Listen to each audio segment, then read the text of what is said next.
And well, our big NDTV exclusive after the Indigo horror, where there was a 10 to 12 hour delay and a passenger lost cool and assaulted the pilot. There was horror on yet another flight, and this time it was Air India. This is an NDTV exclusive because a passenger actually reached out to NDTV and narrated the ordeal. There was chaos on the Air India Delhi-Mumbai flight, and in fact the 9 a.m. AI flight was actually delayed for almost 17 hours. The passenger narrates a harrowing experience. It was delayed by 17 hours. They were meant to take off at about 9 a.m. but they finally took off at 2:15 a.m. past midnight. So you can imagine the ordeal of the passengers who were stuck inside the aircraft for 17 hours. They were made to sit inside the plane for over 6 hours. And well, NDTV has also reached out to Air India for a response, but there's been no response from Air India so far. The primary reason, of course, that's being cited by airlines for these massive delays is the weather condition, dense fog engulfing the national capital region entirely. And well, exclusively on NDTV, we're being joined by Rifka Verma, the Air India passenger who reached out to us narrating her ordeal. Rifka, thanks very much for joining us and for reaching out to us with your story. Talk to us about what happened. I mean, a 17-hour delay. This is even more than the Indigo flight that's now going viral because of all the wrong reasons, because of the passenger assaulting a pilot there. But a 17-hour delay is massive. What exactly happened with you guys? Yeah, hi, good evening. So, the flight was originally meant to take off at 9 a.m. and there was no information given to us until we checked in around 7:30 a.m. or even 8 a.m. that the flight would be delayed, and it was very obvious looking at the weather conditions that there would be a delay. So I asked multiple times whether the flight is on time, and I was told that it is, and then, we reached the boarding gate.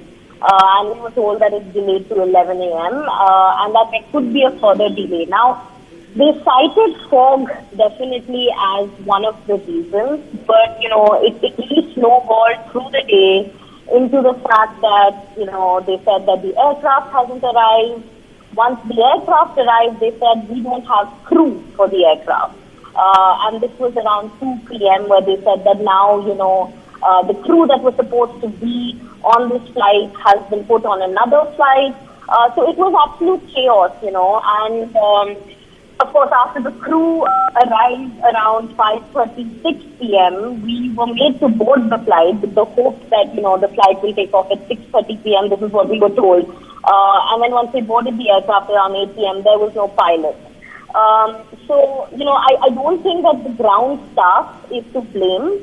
I don't even think the crew is to blame as much as it is top management and, just the lack of empowerment of, the front lines who don't receive information. There is mismanagement. People were not fed food. When we got onto the flight, we were given cold puffs. We were given a package with some, chips and juice. There were no hot meals or hot trays. There were elderly passengers who had been waiting for 17 hours. So it is absolute lack of management. It is just not valuing, your passengers or your customers, keeping them informed. Absolutely. And it's truly tragic. Yeah. Absolutely, and you made an important point there, Rifka, saying that ultimately the ground staff is not to blame because they're also bound. They can't do much in such a situation, but ultimately it's the airlines that has to take responsibility because you were inside that flight for almost 6 hours. What was that like? Because the flight on the tarmac, it can be suffocating, and as you said, there are elderly people on the flight. There were children, I'm sure, extremely restless. Did you try to reach out to the crew? Was there at least some sort of attempt made to, in a sense, pacify the passengers inside the flight? Because as the aviation minister has also said that passenger discomfort is something that has to be looked at more carefully, given the fact that these are extremely expensive flight tickets that passengers buy and then they have to go through this. Yeah. So I think the primary thing over here is that I think they knew that, they don't have a captain, they don't have a pilot, and yet we were, made to board the flight. At this point, after, so many hours of delay, if you don't have a captain, I would have expected that they at least cancelled the flight and they gave us a definitive answer, but we were made to board the flight. because I feel that Air India didn't want to take responsibility of either reimbursing passengers or putting them up in a hotel and incurring that cost. We got onto the flight, no apology was made, that I'm so sorry that you suffered like this. One of the crew members even said, oh, I don't know, because I've just landed from Bangalore and I've been put on this flight spare. But, your training still asks that the first thing you do is apologize. We were waiting to hear something from somebody, and there were, in fact, 4 Air India pilots who were flying in the business class cabin with us as passengers. And they didn't have much information either. So people are scrambling for information, and by this point, people are fighting with each other because they're tired, they're frustrated, and it just became very chaotic. And then in the name of food, they were giving us this cold food. So not much really was done to comfort the passengers. The air conditioning was not working on fully. And at this point, they could have just deplaned us, but they didn't do that. So it was very badly handled. So as you said, communication is key as well. When you have passengers stuck inside a flight for almost 6-7 hours, you expect the crew to communicate to you and at least tell the passengers as to what the plan of action is. So what do you expect of airlines in such a situation where it's in nobody's control? I mean, the pilot can't do much, the crew can't do much. What do you expect of airlines in such a situation, passengers like yourself? Yeah, I expect better flow of information. From I think it's about the management. You're right. It's not on the crew. It's not on the pilot. But they should have contingency plans. They should have better crisis management. If you don't have an answer as to when the flight is going to take off, put us up in the Air India lounge. Feed us food, comfort us, and let us know that look, we may not be able to take off today until so and so time. It seems unlikely. So those who want to deplane, please deplane, and we will put you on another flight. We'll put you on a Vistara flight. I mean, these are both Tata Airlines. And it seems that the even after Tata has taken over, Tata as a company has great values, conscience, but it doesn't seem to be percolating, to the Air India, ideology, the way, things are handled or managed. So, we expect to be, at least be told, at least be kept in the loop of what's going on and given options. We were not given options because we were told that if you want to offload, it's going to take 2.5 hours to offload you. And because of that, people didn't want to offload because they were hoping that at least in 2.5 hours, the flight would take off, So at least communicate with us, keep us informed and have a crisis plan, a backup plan. I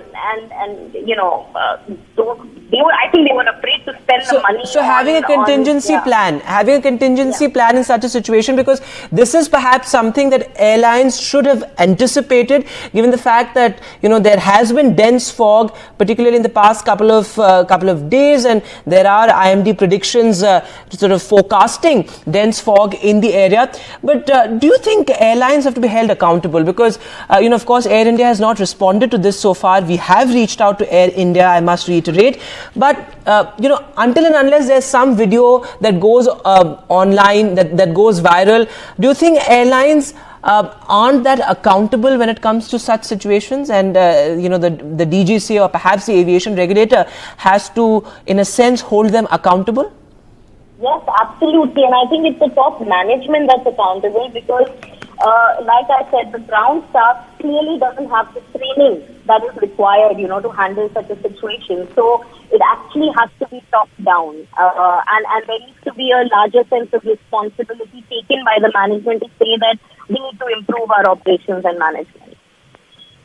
That's right, and as you said, the uncertainty that you guys were caught in, that's absolutely unfortunate there.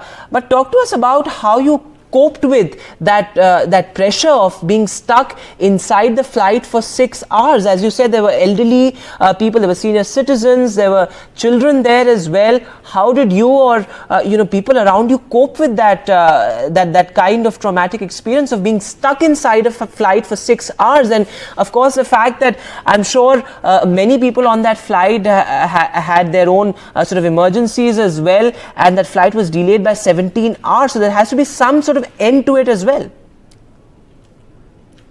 I mean, I think at the end of it, people were hanging on to the hope because some people really needed to get to Mumbai, So a lot of people were just hanging on to the hope that, the flight will take off at some point. And I think in this situation, somehow, maybe trauma bonds you. So everyone was supportive of each other. People were feeding each other, giving each other water. And I think a lot of people were tweeting at that point, and just that collective sort of action sort of kept, everyone together in a sense. This is not just a Delhi story or a Mumbai story.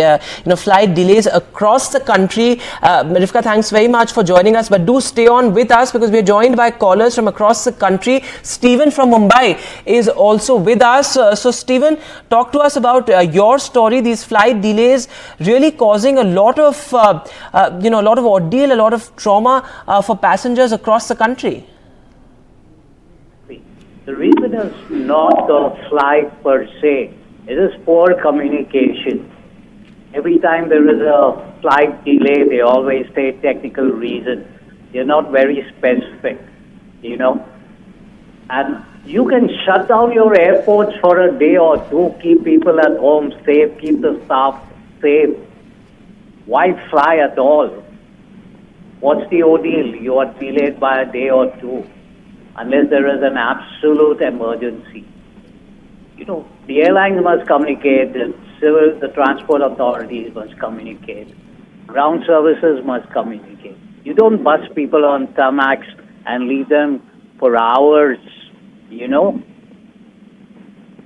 That's my point.